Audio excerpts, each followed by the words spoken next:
تعرفي بقى ان انت لو جبتي كبده الفراخ ونزلتيها في اللبن المغلي ان انت هتحوليها لكبده بلدي. ايوه والله هتحوليها لكبده بلدي، وكل حاجه هتكون قدام عينيكي في اقل من 5 دقايق بالظبط. تعالي بقى شوفي الطريقه. في الاول انا معايا هنا نص كيلو من كبده الفراخ، طبعا غسلاها ونقعتها كويس جدا بملح وليمون وكمان دقيق لغايه ما بقت معايا زي الفل زي ما انتم شايفين. بعد كده بجيب حله فيها 3 كوبايات ميه عاديه من الحنفيه وعليهم كوبايه واحده من الحليب. بعد كده برفعهم على النار. اول ما بيبداوا يدخلوا معايا في مرحله غليان بالطريقه دي هنزل بالكبده. وطبعا زي ما انتم شايفين الكبد الفراخ اللي معايا دي كان معاها كمان قلوب. بعد كده هبدا ان انا انزل بمعلقه من الملح عليها معلقه من السكر بنفس المعلقه، 3 ورقات من الورق اللوري وحبتين 2 من الحبهان.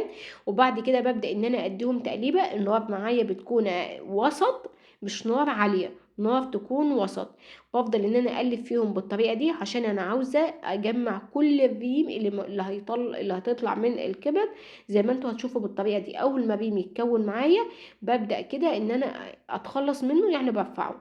واول بقى ما يغلي معايا بالطريقه دي بحسب بالظبط دقيقتين بعد مرحله الغليان، يعني بعد ما يغلي بهدي النار واحسب دقيقتين وابدا ان انا اخرج الكبد على طول.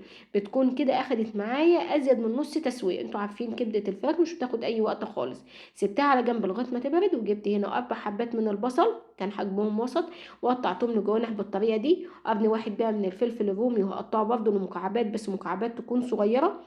بعد كده هسيبه على جنب. بعد ما سبت الفلفل بتاعي على جنب كمان هجيب حبه طماطم واحده. بس انا بقى مش عاوزه قلب الطماطم، هبدا ان انا اخد بس جلد الطماطم زي ما انتم شايفين وهقطعه لشرايح تكون رقيقه بالطريقه دي.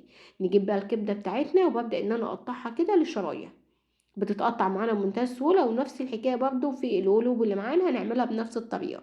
بعد ما قطعت الكبد بقى هجيب هنا طاسه فيها معلقه واحده من الزيت، او استخدمي سمنه على حسب متوفر عندكم. عليها معلقه من الثوم، معلقه من هريسه الشطه، بقلبهم مع بعض. اول ما الريحه بتظهر معايا بدون ما ياخدوا معايا اي لون بنزل على طول بالبصله اللي معانا.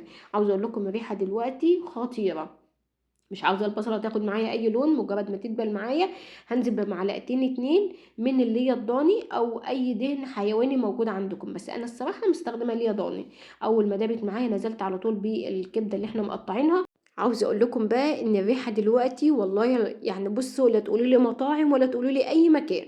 بعد كده هبدا ان انا انزل عليها بالفلفل وكمان شرايح الطماطم، وبتبل بحاجتين 2 بس ملهمش تالت. طبعا انا كنت ظابطه الملح مع الكبده فضفت كمون وكزبره بس كده. وقبل ما ارفعها من على النار عصير نص ليمونه وتطلع معاكم بالجمال ده.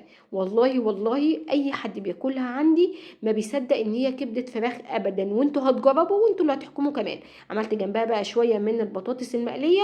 ويعني بصوا قولوا لي بالله عليكم السندوتش الكبده ده بيتباع بكام؟